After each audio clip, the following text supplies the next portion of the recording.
Hello there, and welcome back to The Disconnected. I am here live with my frequent collaborator and dear friend, Will Dodson, and we are going to continue to run down some of our favorite things from 2022, including a handful of categories that will just be better off during a discussion. So first of all, Will, how we doing? And why don't you share what's on the table behind you, just because it's hilarious. Doing great. Happy New Year to everybody. I hope everybody had happy holidays. I hope everybody stayed warm. I was just telling Ryan, my family is in the midst of a move, and my current job requires me to live on the university campus in a staff apartment. So for at least this semester, until it's January now, so until May of this semester, I'm going to be kind of splitting time back and forth, and that means I have a 3-bedroom apartment that my family used to live in that's now just me. And so I'm converting one of my daughter's bedrooms into a movie display room, a vault, just so that I can flex the collection for a few months before I have to put everything in boxes. And so if you look behind me, you'll see P through T of my collection, plus these 2 stacks immediately behind me, 104 films directed by Jess Franco. That's those 2 stacks. Jesus. So yeah, that is the new forthcoming box set from Severin with 127 films from Jess Franco. It will be half 4K and will cost you the price of 3 vehicles. The first thing that I wanted to run down this year is just first of all, like what was Will's 2022 like when it comes to film and physical media in general? It was, well, yeah, 2022 was, it was a tough year, socially, politically, economically for everybody. But we're keeping things on the bright side of life here. For collecting, for releases of films, it was a bad year. I couldn't believe some of the films that were announced, some of the films that were released. I had, as of course we've mentioned on the show before, I had the great honor of contributing a commentary track to Kino Lorber's release of Tobe Hooper's I'm Dangerous Tonight, which is such a strange and a random film to release at all, much less with 2 commentaries, an incredible behind-the-scenes documentary featuring Stan Giese, who was on the set, and I think there's a video essay as well. Just unbelievable. So if I'm Dangerous Tonight is getting that kind of treatment, 2022 was a pretty good year for film fans, for researchers and scholars of film history, and for filmmakers. I mean, might not be making as much money as they're accustomed to, unless you're Top Gun. But and I'm going to talk about how much I hate Top Gun at some point. But yeah, it's a long-winded answer because I'm still kind of reeling from just how much stuff came out, how much stuff I got to see or put in the to-watch pile. And then, of course, the announcements for 2023 are already like, Yep.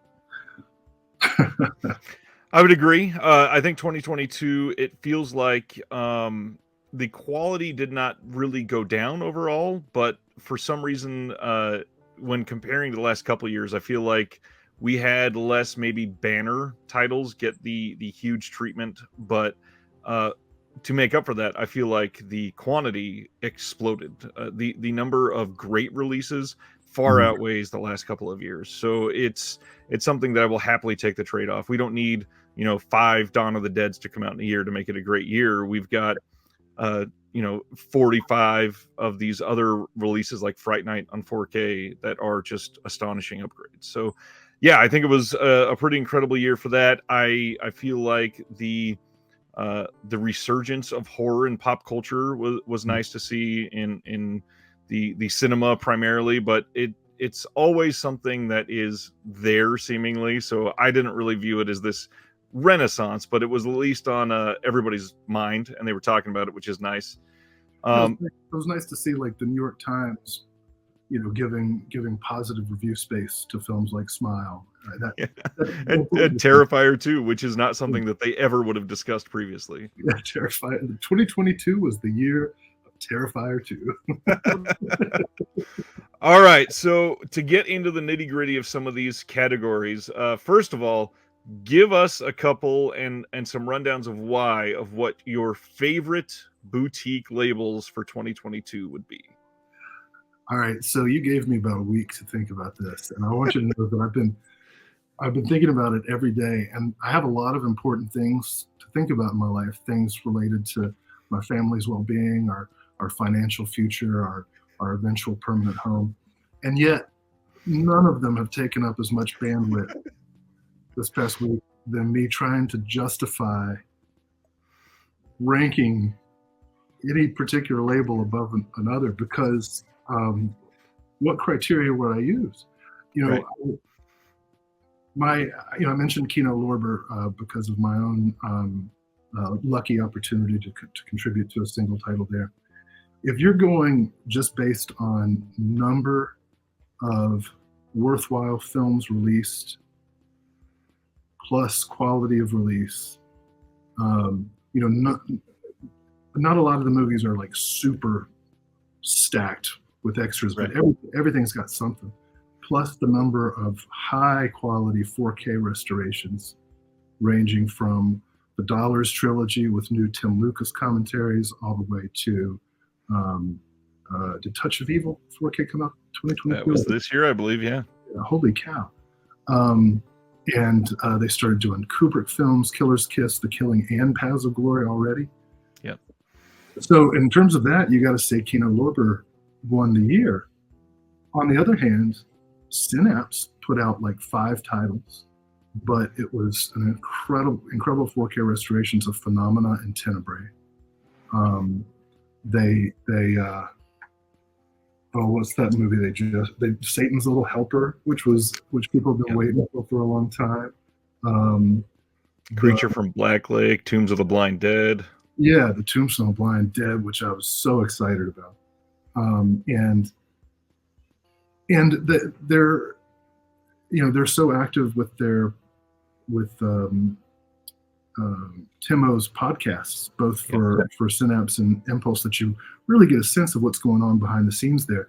So even though they only released like 5 or 6 films this year, I feel like I know a lot about what was going on behind the scenes, and they're films that are just immaculate.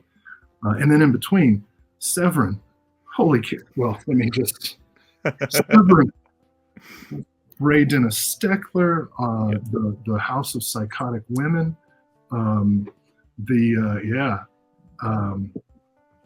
all the Reb Brown, and how much O'Keefe? Miles O'Keefe. Rambo ripoffs. I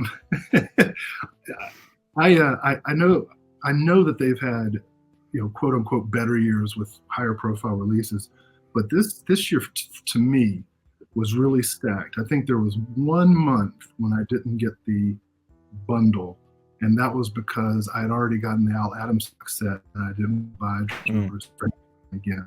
So I got the stuff that I didn't already have individually. But every other month, and Vinegar Syndrome. What can we say? I know I'm going on and on and on. No, you're good. But I'll wrap up in just a second. Vinegar Syndrome, first of all, what they do for the formerly disreputable exploitation, horror, and adult genres.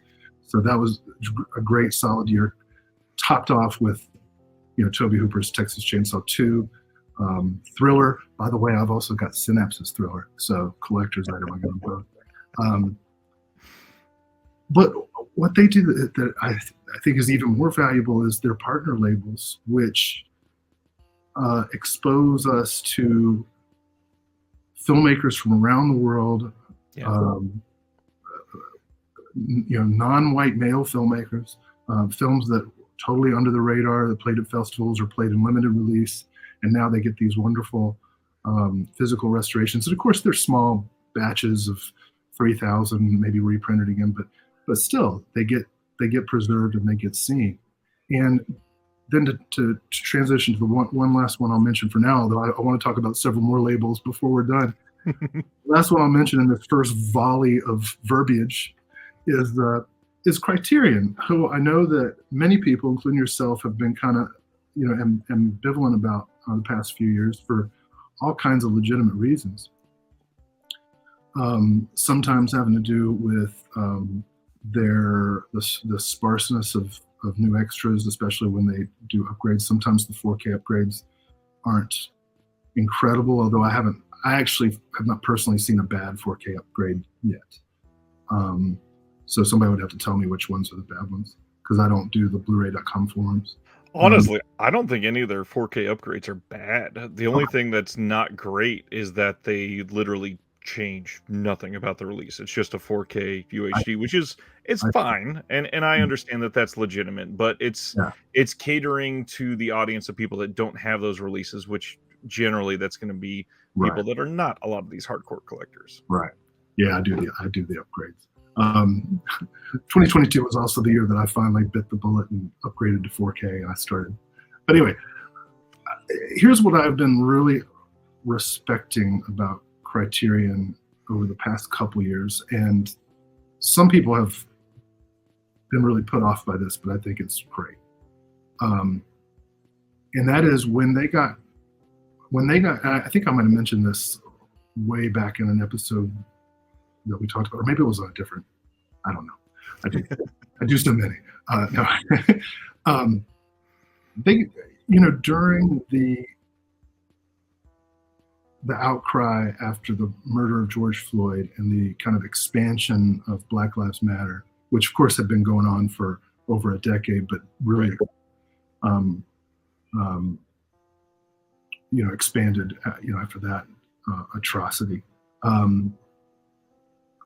A lot of people kind of getting called out, some, oftentimes legitimately, and Criterion was one of them. They started, criticism about the sort of Eurocentric, Hollywood-centric, mostly white-centric bent of their catalog, and it was because, and here's what I respect, the co-owners, whose names I forget now because it's been a while, but they responded and they were like, yeah, you know what, you're right. We're basing our decisions based on our personal tastes, which are kind of dictated by our times in film schools and what was on the curriculum, which was mostly white white American and European films. And since that time, in the past 3 years, they have expanded their scope and really emphasized releasing films by non-white filmmakers, by non-Western, while still including, your canonical classics like Arsenic and Old Lace. But now you get Arsenic and Old Lace and Eve's Bayou, which I know is a film that you like, and Kathy Lemons is a fantastic filmmaker. So I really liked Criterion's slate this year too. I picked up a lot of films that I just on the label alone, because I hadn't heard of them before, and that's why it's so valuable that Criterion responded to that criticism. And you can say, 20 years too late. Well, yeah, it is late, but they did it, and now they're doing it, and I really appreciate the direction they've gone in by putting that C on so many films that have been outside of the quote unquote mainstream, which means mostly white consciousness. You expand their reach, and I'm so happy about that. So, I will throw into, other than the physical media side, they also do an incredible job of curating that on their streaming service.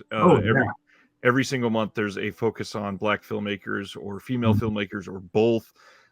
There are so many cultural touch points that they are not able to put out on disc that they still highlight on the streaming service and really just get out to the viewers in I mean, really, when you can't put it out on disc, that is the best way possible for them to highlight that. So it's nice that they're still giving it that sort of attention. I agree. Yeah, and I'll just say as a sidebar, it's really unfortunate. I know that Criterion's had to lay some people off, and Shutter's possibly laying some people off due to AMC's inability to make a profit, despite owning The Walking Dead. And it's really unfortunate because streaming as a supplement to physical media collection on smaller scales, so like the Criterion channel, Shutter, the Full Moon channel, which is awesome and people should get it, and the Trauma channel.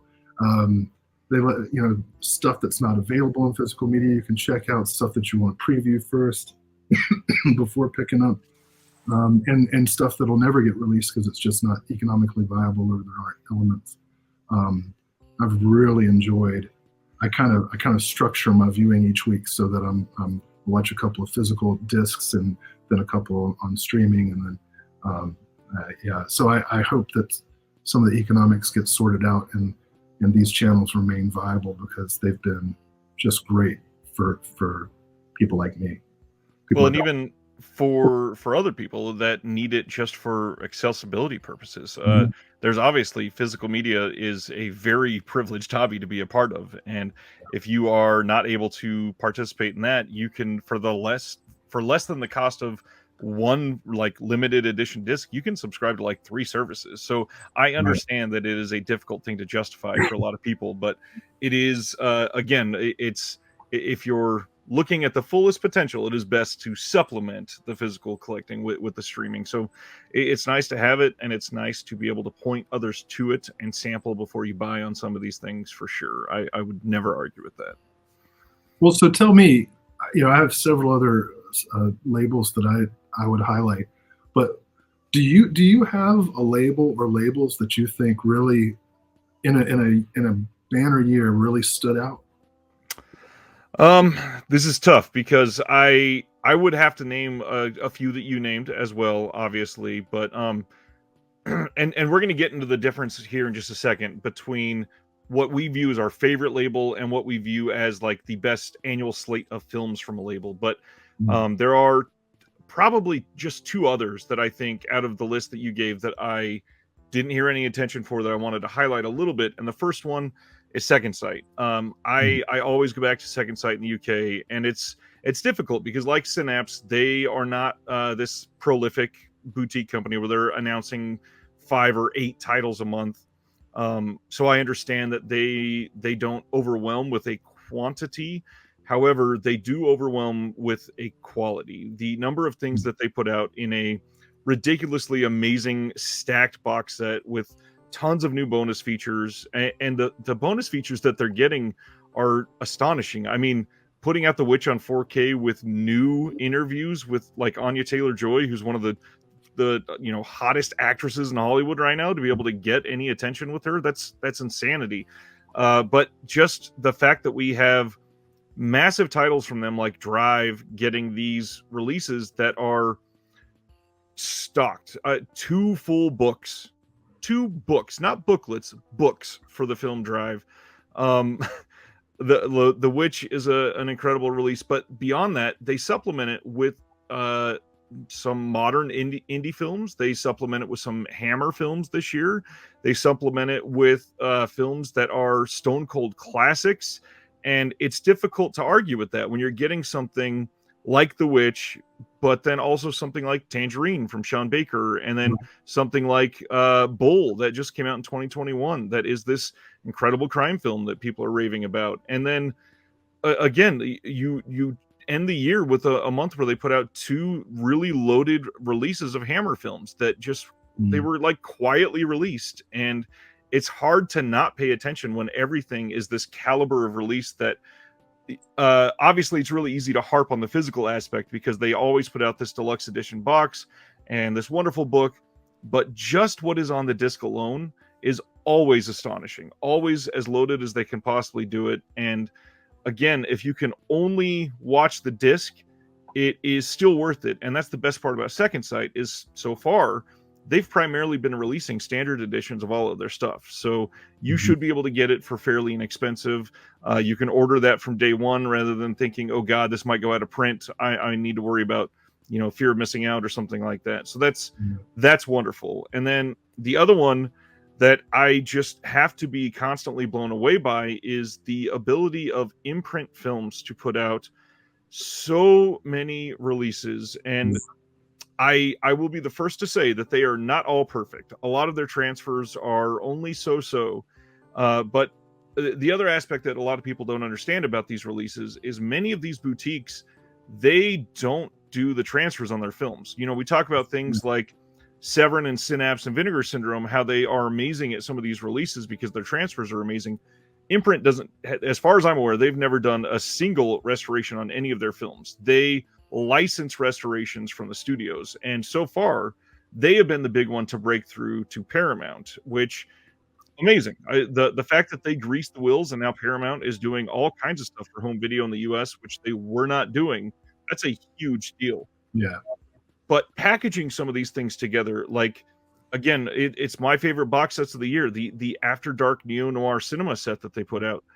It's a ridiculously great set of films together, and no other label is putting out the number of films that they are with these high quality releases all together. The only one that would be comparable would maybe be Kino, but again, Imprint is going balls to the wall with commentaries and interviews and video essays and everything all combined. And Kino will, they'll throw a commentary on pretty much everything nowadays, which is great. Believe me, I love that. But Imprint, like, they've only been around since May of 2020, and they've already announced more than Spine, like 205. That's ridiculous. Yeah, I just actually got their Essential Noir #3, which had gone out of print like suddenly, or not out of print, but it was unavailable suddenly. I'm not sure what happened, so maybe some of the background, but it has William Wyler's The Desperate Hours with Humphrey Bogart, so I had to get it because the DVD edition of it is so bad. Those noir sets they put out, the Roland Joffe set that we talked about on a live stream maybe a month ago. Imprint and Second Sight, of course.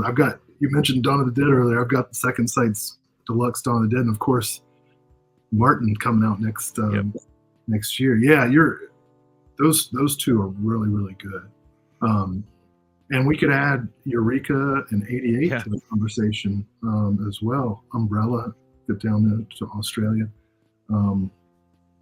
Gosh, there's so much. There really are. And that's why it would be damn near impossible for me to say this is my absolute favorite for the year. The overall quality of it, I have to maybe lean towards Kino, to be honest. The number of releases that they put out that are genuinely great. I still can't believe that every single day we're getting an announcement from them, basically. Yeah, and it's amazing the range of, classic, by classic I mean older films, silent films. They're the only ones who really do silent. Not many, but some. And I think we were joking in the Discord a while back about the number of Robert Siodmak films that they had put out, and and I was so happy. But mixed with the number of contemporary and global, films just from around the world. I saw an interview in which, what's his name? Let me make sure I get it right. Well, it doesn't matter. One of the guys, Frank Tarzi from Kino Lorber, who makes a lot of the decisions about what films get released. He was really somber in his assessment of the physical media's future economically, because he was suggesting that the market for it wasn't growing, that as older collectors cycled out of the economy of it, newer collectors weren't coming in. And I really hope he's wrong. I have, anecdotally, I think he's wrong, but I don't know. Yeah, I don't know the global numbers. Right. That being said, the number of films that Kino puts out that I wouldn't have thought would be economically viable is amazing. And I try to pick up as many as I can, especially when they do their like ridiculously low price sales. I'll always pick up a couple of titles just on description alone. So I hope the future is brighter than he seems to think it is, because there's so much available now and coming.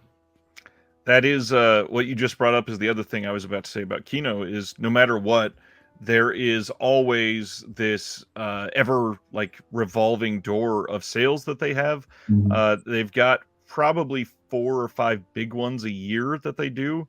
And at this point, it is an average day when they announce that their sale is going to have about 850 titles.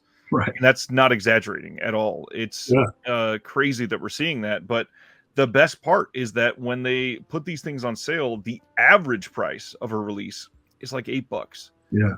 And many of them, 4Ks that just came out 7 months ago are $15. And that is no other label is able to do that, really. Some of the studios, obviously, because they're selling them en masse at Walmart. But for a boutique physical media to be able to put that out like that, that is a great price. And then when the vast majority of your releases are $10 or under during those sales, you're just going to entice everybody to get more, especially when free shipping is $50. Why would you not buy 5 or 6 just to be able to get to that point? It's so easy to load up on Kino. Every time I get an email announcing a sale, I'm like, damn it, because I know that I have a whole work day that I've lost because I'm going to have a secret tab open that I'm scrolling through. Oh, yeah. The sale list. So is there a single label out of everything you talked about that you would say, you know what, I think were my favorite one for 2022?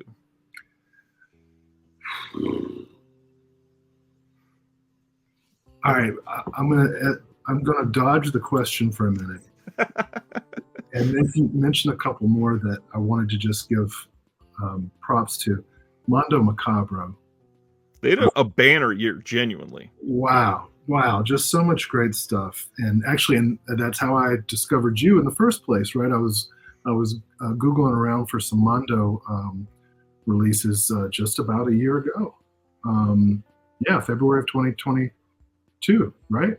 Yep. And saw your interview with Jared, and thought it was a great interview, and that's when I reached out. So obviously, I've got now an emotional connection to Mondo Macabro because it's become part of my friendship with you. But I've loved their releases always, but this year in particular, and I love the way they kind of half-heartedly adopt some of the sales tactics of others.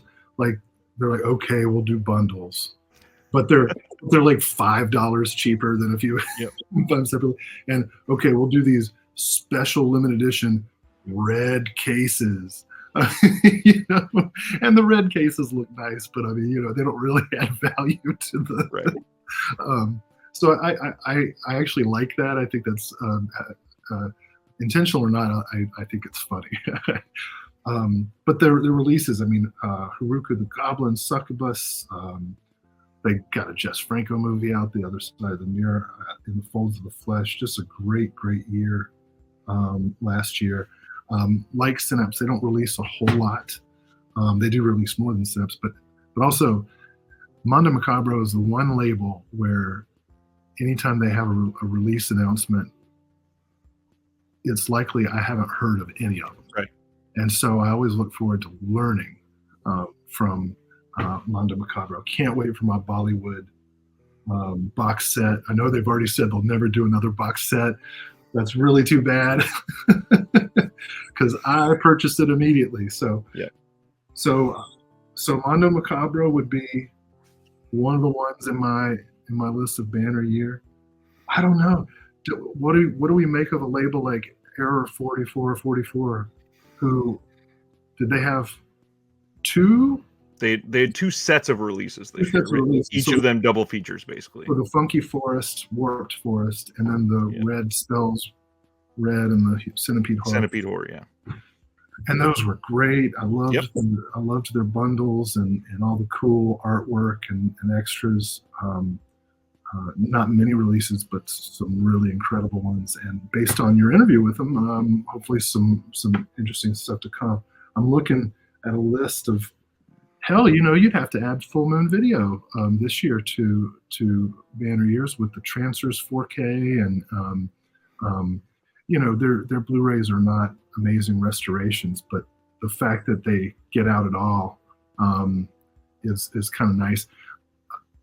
3 Jim Wynorski movies this year, so that's very exciting for me. But gosh, and then the partner labels that Vinegar Syndrome works with, Canadian Independent or International. You mentioned Paramount's been doing some stuff. We haven't even talked about Vestron, who put out a couple good things this year. What would I do? Consistency of Indicator that has been great this year. I gotta throw out Cauldron as one of the better of the year as well. I mean, it's so hard to discount somebody just because they put out less than 10 titles, but every single thing that they put out is amazing. And that release of City of the Living Dead obviously is going to be the definitive release. It looks amazing.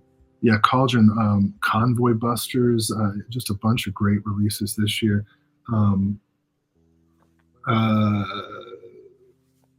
We haven't mentioned, Shout and Scream. They released a lot of great stuff, even though we dislike the price gouging with their limited editions, but I still bought Space Truckers because I was so excited about it. I guess, and Cold Epics, putting out the Sylvia Christel stuff. The Juice Jack and stuff. What do we say? We'll put Mill Creek down a lower tier. We can do that, right? So we can put I would put all the major studios down at a lower tier. Although Paramount released a lot of good things this year, as you mentioned. Gosh. I mean, it's even hard for me to say that because Sony put out some of my favorite releases of the year. The Columbia Classics Volume 3 set is remarkable. The Sony Pictures Classics Anniversary box is ridiculously good.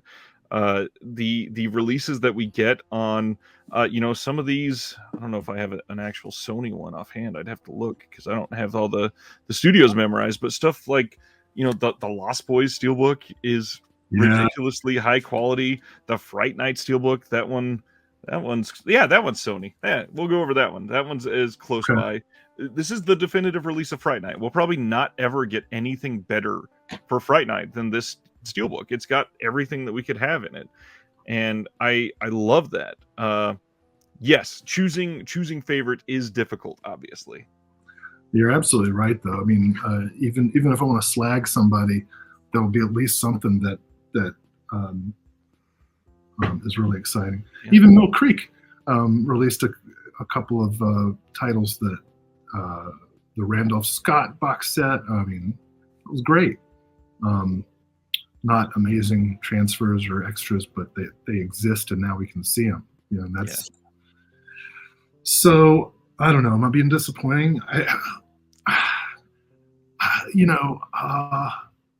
I'm gonna say, I'm gonna stick with my based on the criteria. I'll have some different answers. Like I said before, you got to give it to Kino just based on quantity plus quality. But Vinegar Syndrome's evolution this year, I don't know if it counts because a lot of the results of the evolution didn't happen until January the 1st of 2023. But the evolution of Vinegar Syndrome this year, the development of how they market their partner labels, the development of how they rotate their pricing with the monthly spotlight of partners, which I hope continues, as well as the diversification of their own announcements. For every homegrown horror regional box set, you're going to get something huge like Texas Chainsaw 2, which is amazing. And now a Hong Kong title as well.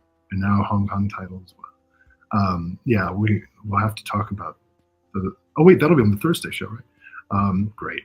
I'll save all of that. So I would have to say Vinegar Syndrome based on the criteria of their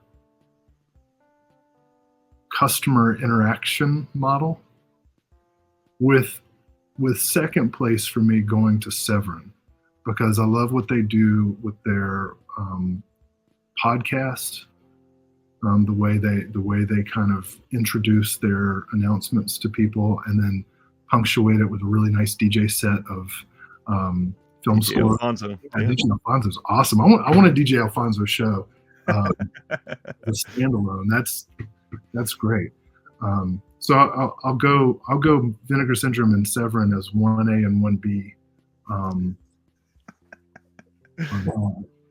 And then for the small, we'll call them small batch labels, Synapse and Mondo Macabro,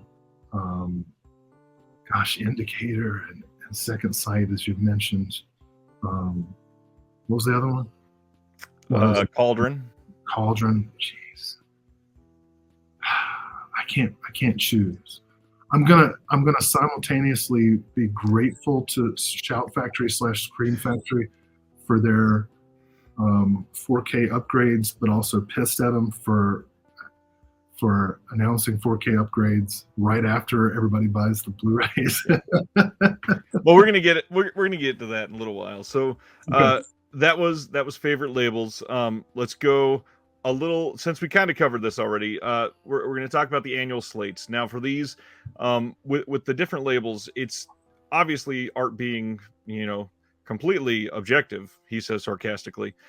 It is very difficult to rate or rank films because certain things are going to connect to certain people very differently. So the question, not being favorite label, not being most output or highest quality physical release or anything like that, just overall films, what do you think are, we'll say, your top 3 labels with just these are the best like annual slate of films that I loved being able to watch from this year? Oh man. Oh, you know what? We forgot to even mention Arrow, who had a pretty good year themselves. Let's see.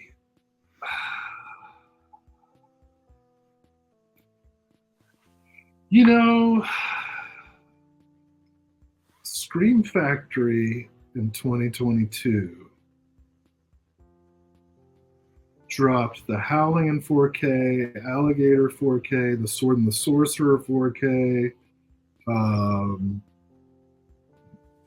Cursed on Blu-ray from Wes Craven, Candyman 4K, Craft 4K, Escape from New York, Escape from LA 4Ks, The Child's Play film. Shout Factory didn't do Escape from LA 4K. I have to say that. Oh, was I wrong?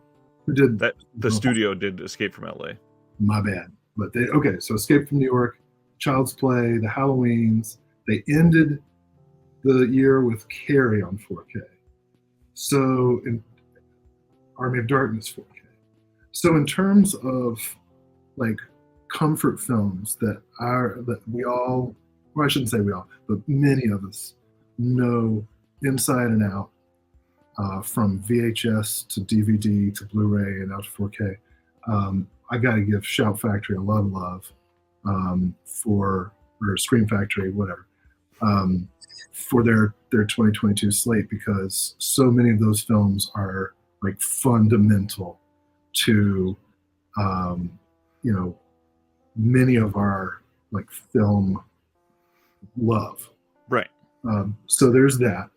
In terms of like what label taught me the most this year of new things that I saw that I want to watch again, probably a tie between Vinegar Syndrome and Kino, with very different very different genres.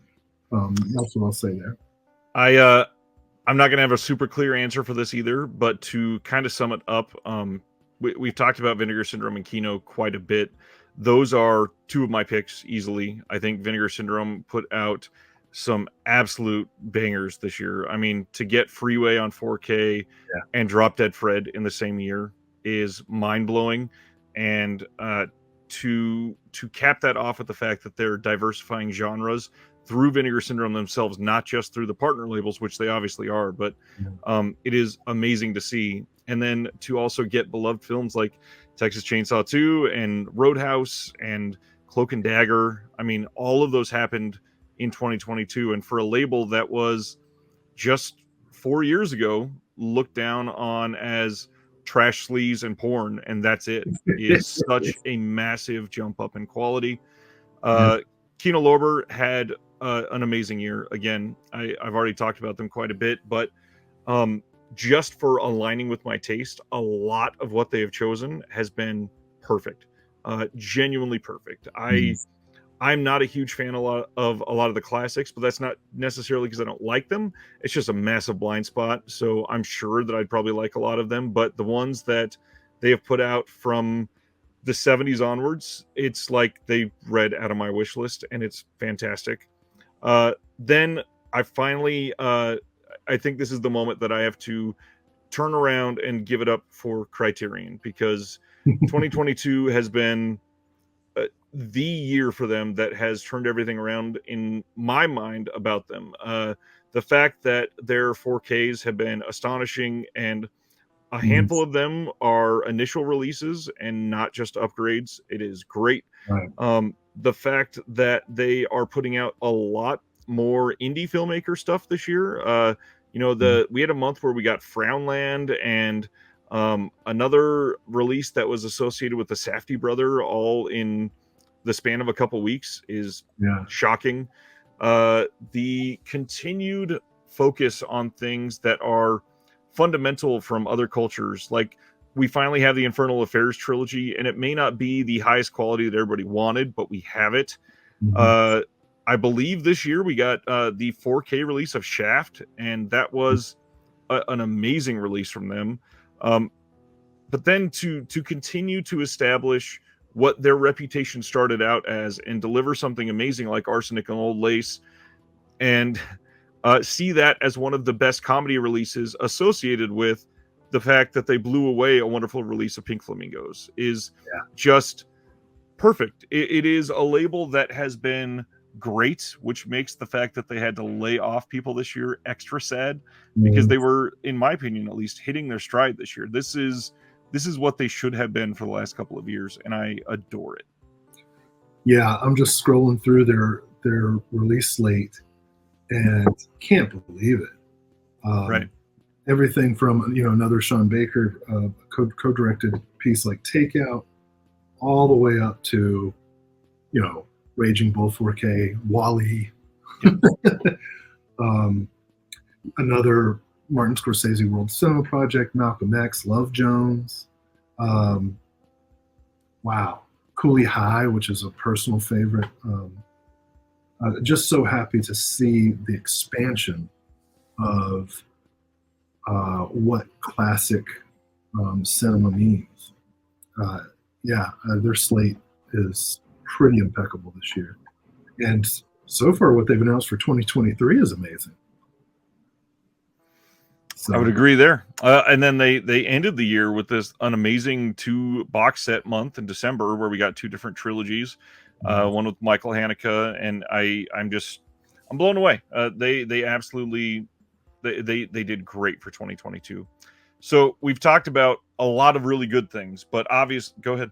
But they're missing like 30 seconds of Miller's Crossing, and that is unforgivable. I mean, I do got to stand by the fact that it's on the studio disc, and there's not even like a great upgrade to that disc. That is a terrible release. I kept the studio release for that reason, actually. Filmmakers are going to meddle with their stuff. I mean, you actually just answered one of the perfect things I'm about to go into. We talked about a lot of the great things.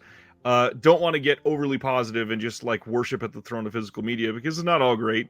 What do you think was some of the things that were rough this year? And I'll say one that we kind of already touched on, and then I want to talk about one kind of related to that. The 4K reissues from some of these companies. So I think in descending order of those that are exploiting it, Shout Factory is absolutely the worst at this. And then in second place, it appears to be going towards Arrow, and then Criterion is kind of leading the bottom of those that pack there. Shout Factories is particularly egregious, in my opinion. There's a few things that they're doing that are just like dirty tactics to sell some of these releases. The let me introduce enamel pins to entice people to buy every single one. The fact that when they announce these titles, it says extras are under development and will be announced later, and then 2.5 months later it says, oh, it's all the same extras that we had the first time we put out this film. That's gross in my opinion. Arrow hasn't been terrible. I think that some of the releases that they're reissuing are odd choices, like to get a silent running 4K is not that that's a bad thing, but I can't imagine that was a huge seller for them necessarily either. I chose not to upgrade on that one. Yeah, same here. Criterion's has also been a little rough for me just because they've made some choices where they were put out in the last few years and now they're getting 4K upgrades, and there's nothing different other than the 4K aspect, which again, love that we're getting it in the highest quality, but don't love the upgrades. I just want somebody like a Shout Factory.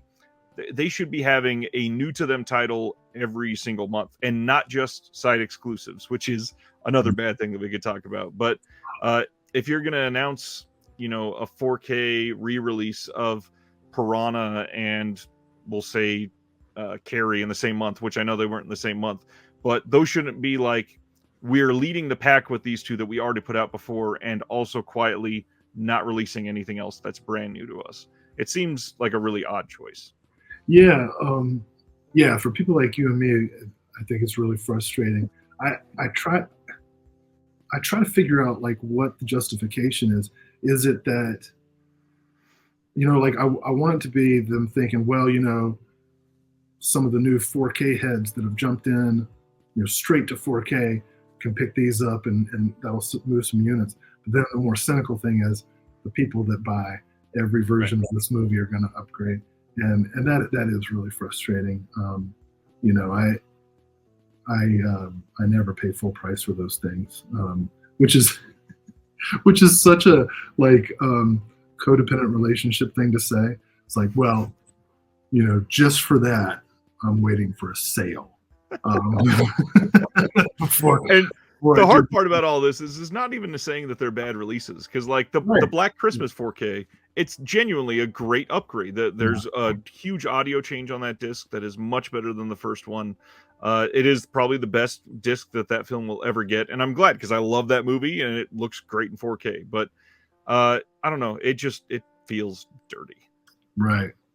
And then Vinegar Syndrome will come along and be like, fuck you! We're taking From Beyond and Texas Chainsaw 2 and giving them deluxe new extras and 4K treatment. So yeah, plus X-Ray, plus X-Ray, plus Schizoid, yeah, plus a couple others, yeah. So I think that's definitely been troublesome to navigate, and takes away space from what could be other titles. Yeah. I guess in other bad things of 2022 or negative things, well, actually I should say, RIP to Banana Man Olsen from Code Red, right? That was a really sad moment of the year, because he was so kind of associated with the personality of the label. Yeah. Not much discussion there. It's just add to the list of sort of the downsides of 2022. If we're going to do in memoriam, I have to mention Sergio Mims also, who passed away, the contributor that was from Chicago, huge in the black cinema scene. So yeah, absolutely. And not to mention, we can go on and on about actors and we lost so many great people. So many this year. I won't do a list for fear of being like the Oscars and leaving off somebody important, as they did when Toby Hooper passed away. Let's see, what are some of the other downsides? Well, I'll mention one that's like kind of a down thing for this year, but it was one that we knew was going to happen and hopefully will lead to better things. Warner Archives releases kind of slowed to a trickle. There's some reorganization going on there. I don't know the specifics. You probably know more than I do. But I will say what they did release in 2022 was pretty good. Very excited about The Adventures of Don Juan with Errol Flynn. That's one of my favorite movies with him. I mean, The Clock, Todd Browning's Mark of the Vampire, both of the early versions of Dr. Jekyll and Mr. Hyde, Giant on 4K. So they really did have a good slate of releases. Gold Diggers of 1933, one of my favorite musicals. They really did have a good slate of releases. It just wasn't many, and it used to be that Warner would put out 4 or 5 titles a month.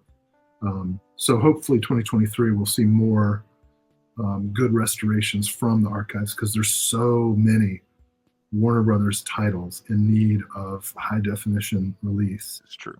And I worry we're going to be stuck with, well, some haven't been released at all, and then others with DVDs that are flawed. So. I think the last one for me that I really want to make sure that is out in the zeitgeist for people to potentially at least find some way to protest against. The fact that we are continuing to get, well, I guess this is kind of twofold. Best Buy, they're releasing 4K exclusive steelbooks, and nobody else gets access to these. And the hard part is, in almost every single Best Buy across this country, they're shutting down their physical media collection. So it is relegated to online and shipping, and their shipping leaves much to be desired. But the other side of the coin is maybe more sinister, in my opinion, and that's the fact that we are getting some of these films released on a higher quality format exclusively to Best Buy in a specific release that goes out of print very quickly. So this year we saw Clerks 3 from Kevin Smith. We saw the Bob's Burgers movie. We saw Terrifier 2. We saw 2 or 3 others that were released on 4K only at Best Buy. Punisher Warzone. I got that. And if somebody wants to see that film on the highest quality on physical media, you either pre-order it and hope that it doesn't sell out before you get a copy, or you are screwed and you don't get a copy. But it doesn't make sense for me, for a company that is so like heartfelt set on moving away from physical media, to get exclusive physical media releases. I don't understand why we're, biting the hand that feeds us in a way that makes no sense. Yeah, it's strange because even at the height of DVD, I don't know anybody who went to Best Buy to get something, for movie browsing, because their selections just weren't anything worth looking at. And yeah, to have, I don't know, I don't understand.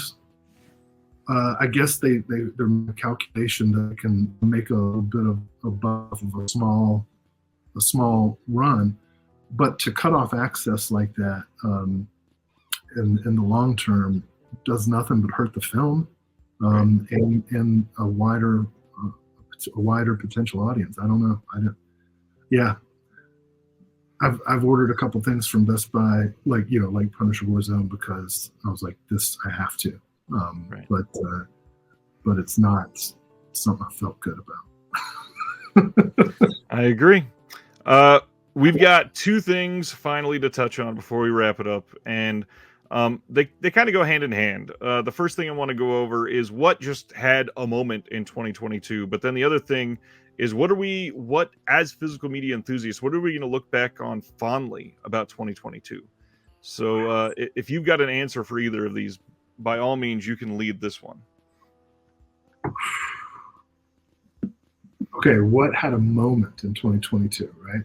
Yep. All right. Oh, this is going to sound like I'm biased, but I actually don't. I think you're about to take my answer. Oh, no. I don't think so, but I do want to talk about. Okay, I don't know if we're thinking about the same thing or not. I'm gonna say a filmmaker, and then I'm gonna say a phenomenon. The filmmaker is what I was talking about.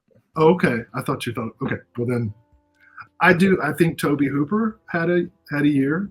He really did. I I'd like to think that I had something to do with it. That is not true, because we sold like 400 books maybe. By definition, you had something to do with it. So for anyone who's seen this for the first time, I'm one of the co-editors of American Twilight, the Cinema of Tobe Hooper, which came out in 2021 on the University of Texas Press. And actually how Ryan and I met is I reached out and was like, hey, I got this book about Tobe Hooper. Can I come on your channel? And he very graciously invited me to do so. And so I really have been, in my small corner of things, stomping for Tobe Hooper. But certainly Vinegar Syndrome and Scream Factory had no interest in or awareness of that project at all. They, were already in the project of upgrading Life Force and Funhouse, Texas Chainsaw 2. Stan Geezy published 2 books about Tobe Hooper. Scout Tafoya published a book about Tobe Hooper, and all of these things were independent of each other. Now the books all came out in 2021, but these 4K upgrades came out in 2022. So I like to think that Tobe Hooper is having a moment. I got to see, Fathom, which a problematic company, but I got to see a Fathom release of Poltergeist in the theater. It looked great. It sounded great this year. So Tobe Hooper, I feel is having a moment, but I'm also more attuned to, like, if somebody hashtags Tobe Hooper, I'm getting an announcement. So there are some other film moments. Obviously, Terrifier 2, Smile, horror in general is having a moment. But what I want to say is having a moment is the development and the evolution of physical media enthusiasts and film enthusiasts in general, podcasting and YouTubing. The ecosystem of high quality programming and the amount of collaboration and teaming up, which is something that I think you are on the honestly, not because I know you, but honestly, I think you are on the vanguard of the sort of collaborative and community building that has been happening on a new level in 2022. And I think Shelf Shock, which I'm so happy is happening, I'm so happy to be a little part of it. But that's a really cool thing to come out of this media landscape. I mean, and what do you even call this genre? I'm fascinated by it. I'm immersed in it. And it's way more than just unboxing videos now. You're scrolling through YouTube or looking at podcasts, and you're getting people who are not necessarily in the film industry or from like academia, but are extremely knowledgeable and thoughtful and serious about film history and film analysis, and it is awesome. Nobody's making any money, but this is true. But that's the other thing. It's like this unofficial media, right? It's like, I mean, we're hobbyists in the sense that there's no money involved, or very little. At most, people are getting screeners, right, of stuff to review. Right. The number of people who have like ad monetization is like minuscule. But to call it just to call it hobby, a hobby is doesn't capture the full scope of of what's going on, because this media landscape, netscape, is also beginning to have an influence on film culture, I think. How much of an impact and what that impact is going to look like, I think is going to remain to be seen, but I think it's going to accelerate in the coming years. So those are my two things: Toby Hooper and shows like this. I genuinely had Toby Hooper written down for this because It's it really- is hard. It is hard to look at a year that we've gotten and not think, holy hell, look at the amount of attention this guy is getting. Because Funhouse, Texas Chainsaw Massacre 2,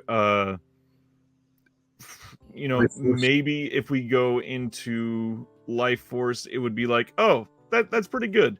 But a studio putting out a great restoration and release of Poltergeist, the fact that we're getting a TV film like I'm Dangerous Tonight in 2022, the fact that we are hyped up because 2 different companies are putting out the original Texas Chainsaw Massacre on 4K coming out in March. It is basically like it is naive to look at this and not think of Toby Hooper because of his vast attention to multiple genres, his ability to film on a budget that made these affordable and studios could get behind, his ability to appeal to people with different sensibilities and react to current events in an emotional and vulnerable way without showing that and yet getting his messages across is astonishing. And to reflect on that in 2022, it's so easy to genuinely like get emotional about the fact that we just lost one of the greatest filmmakers a few years ago. And it is hard to not look back on this year and just think of Toby. It's so wonderful to see everything that we're getting from him. Yeah. And having spent the last 2 years of my life immersed in research about him, to see these releases coming out all of a sudden just makes me greedy for where's the apartment complex, where's Night Terrors, I really hope that the with the release of the different chainsaw titles next year, I hope that the ball keeps rolling for the Toby Hooper filmography. I would agree there. There's a handful of other stuff that I think could be handled very well. It seems like one of the big ones left would be Eaten Alive to get a nice upgrade. I could see Arrow upgrading their release potentially, but Toby is just special. And and let me ask you, because I'm a barnacle on the hull of the disconnected ship. You are so connected, right? Through social media, through Discord, through the podcast version, through the YouTube version.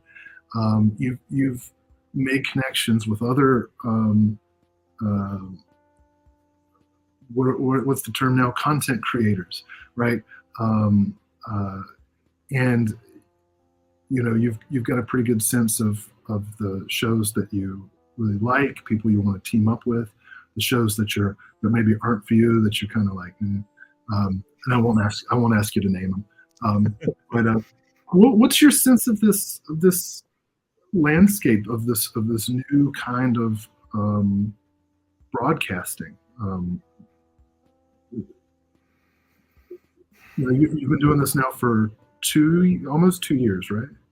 Technically on the YouTube side, yeah, almost 2 years. Yeah, but you've been a film fanatic for much longer, and where do you see things, or what's your sense of how things have developed and where things are headed? Is that? It's a great question, and I didn't prepare a philosophical answer for this, unfortunately, but I think that we're at a really interesting point because we're getting the best releases of some of the best films that have ever been created, and that is undeniable. But on the other hand of that, we are on the precipice of pricing people and the everyday person out of this industry at all. And it is overwhelming for somebody to think of themselves as a collector in this hobby in any sense when you see something like what's behind me and you right now and go, well, that's a shit ton of money. And if I just watch on Netflix. I can't be a collector like that person. And the whole underlying focus that I wish more people led with in some of this, I hate the word, but content creation, is the appreciation and genuine love of the actual art form. And as I have somehow turned into this ambassador for archiving film and archiving art in a way that is preserved to the best of its possible capabilities, we are genuinely in danger of losing a lot of these things. And if we do price people out, I'm worried that that act alone will make it so a lot of these more obscure titles will literally cease to exist fairly soon. And it is such a volatile industry that we've been talking about the death knell of physical media for 20 years. And it should have happened multiple times already. I'm not going to deny that. But it is through a lot of these collectors that these things can survive. But how many more years can people subscribe to Vinegar Syndrome at such a rapid rate? How many partner labels can separate like TerraVision and start their own subscription? How many new Fran Simeones are we going to get that start something like Radiance Films in the UK that are releasing underseen, undervalued, underappreciated films that literally have never seen the light of day on physical media? It is something that is genuinely in danger. And if we continue to see $55 releases, it might be nearing the end of that. And on the other hand, it's hard to say something like that because a $55 release of Four Flies on Grey Velvet on 4K, I hate to say it, it's worth that. I understand the amount of work that went into it. I mean, Severin, on their latest podcast, they said that the rights to that film, they could not restore the film themselves unless it stayed in one very specific Italian lab. So they brought a scanner to Italy in this lab. That's not cheap. Yeah. My favorite part of that was how David Gregory concluded by saying that he was going all in on the cardboard wars. So you can get your slip cases. Right.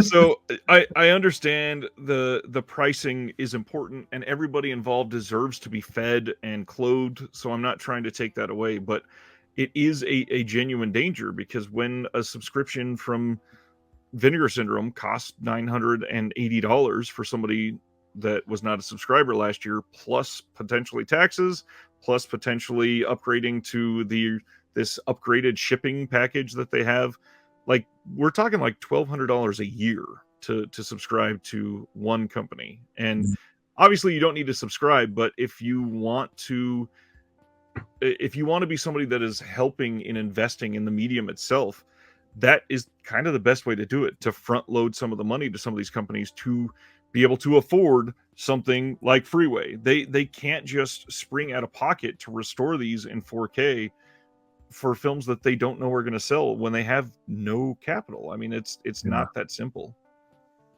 Yeah, it really is a fraught industry, which makes it kind of ironic that all of the discourse around physical media is digital, right? Like we don't get physical releases of Disconnected. So we're in the digital domain, talking about the preservation and expansion of the physical media market, and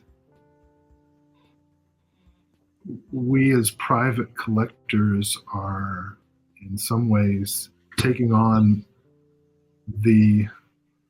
or I guess one way of looking at it is crowdsourcing the cost of archiving, right?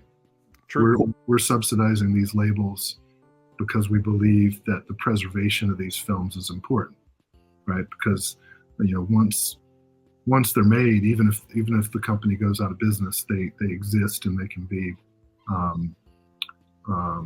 preserved and maintained. And I guess, right, you call your collection the archive, right? I call it the Disconnected Museum and Library. Oh, okay. Who calls it the archive? You're the museum and library. I call mine the vault. But that's what they are, right? They're curated archives of a very idiosyncratic collection, right? Like all the stuff that well, my 104 Jess Franco films, actually 105 now, because I have to cover up part of this. You know, back in a couple months ago when Pulse put out the Jess Franco Je Brûle des Partout, and it sold out in like 3 minutes, so I didn't get one. I got pissed off that I didn't get one. So I went to the Pulse website and found that if you order it directly from Pulse, you get Je Brûle des Partout plus Dark Mission. So you get an extra Jess Franco Brigitte Lahaye film. Nice. And so now I've got 105 Jess Franco movies.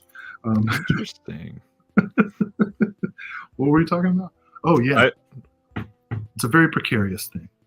Like the stacks behind me, just constantly in danger of collapsing.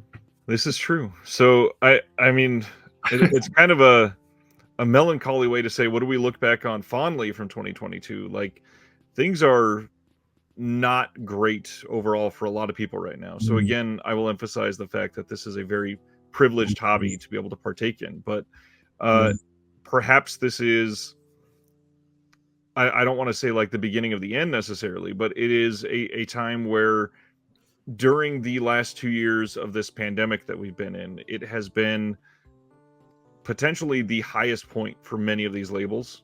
And it is potentially going to be on the downswing for some of them. I don't see all of this ever going away. I think that there will always be some, obviously, but it is going to be very difficult for, some of these partner labels that maybe don't sell out of 1,000 slipcover releases every 2.5 weeks to be able to put out a new one every single month. And that's where like the whole OCN and partner label thing gets really confusing for a lot of people, because Vinegar Syndrome does not pay these labels necessarily. They only get paid when they make sales. They are a completely different company. Kind of so base, yeah. They are helping with distribution and maybe getting more attention, but it's not something that Vinegar Syndrome is not releasing the release of Solomon King that Deaf Crocodile did. Deaf Crocodile is 100% of the credit for that release. So it is hard to separate those when you have 22 small companies associated with one giant of OCN distribution. It is a lot that is hanging in the balance for some of these. Mm-hmm.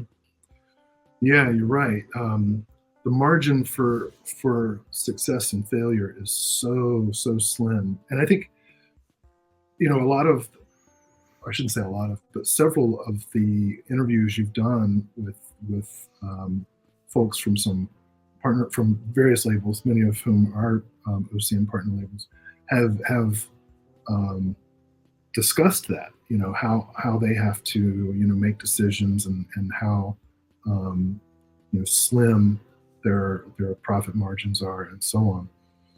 And I do wonder because, as we look back on 2022, to answer your question, what I look back on fondly, and it is a privilege, but I look back fondly on, wow, how many just great films we have access to. And that's fantastic. As I look ahead, the pandemic actually, at least initially, was kind of a benefit to many of these physical media companies, and you've talked about this on various episodes. But now that we face inflation and the economy is kind of recovering in fits and starts, people struggle in some areas, people are starting to do better in others. What's going to be the future for these labels?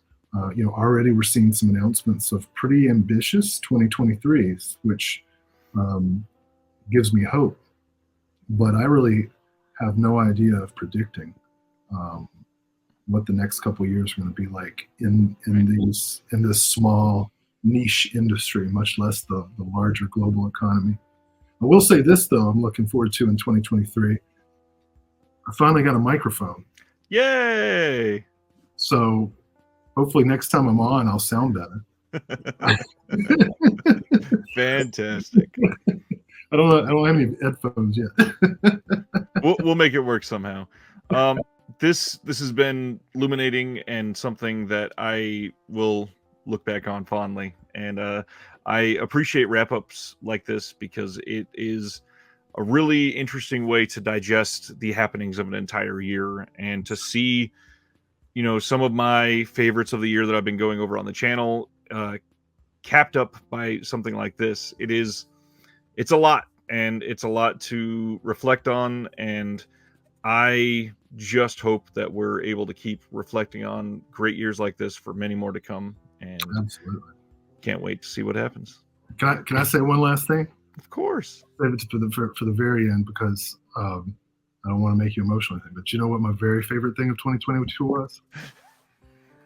What's that, Will? You, Ryan. Getting to meet you and get connected to you, and hopefully in person soon, has just been so great. I'm so grateful to be a part of the community and to be a guest on the show, and I look forward to our conversations. And thanks. It really has been awesome. I'm looking forward to more. Well, thank you. If you haven't noticed yet, Will is hopefully for the foreseeable future planning on being the guest on Reconnected on the first Thursday of every single month. Just because we both feel like there's something here. There's some sort of magical chemistry where these conversations go places that a lot of others don't seem to go, and I appreciate that, and I want to highlight that for everybody because you have a valuable voice and you deserve to be heard a lot more. So it's the smallest portion that I can do to introduce you to the world more every single month.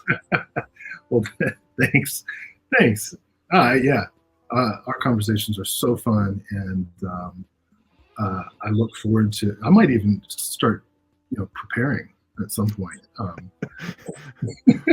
Why break up a good thing when it's been happening?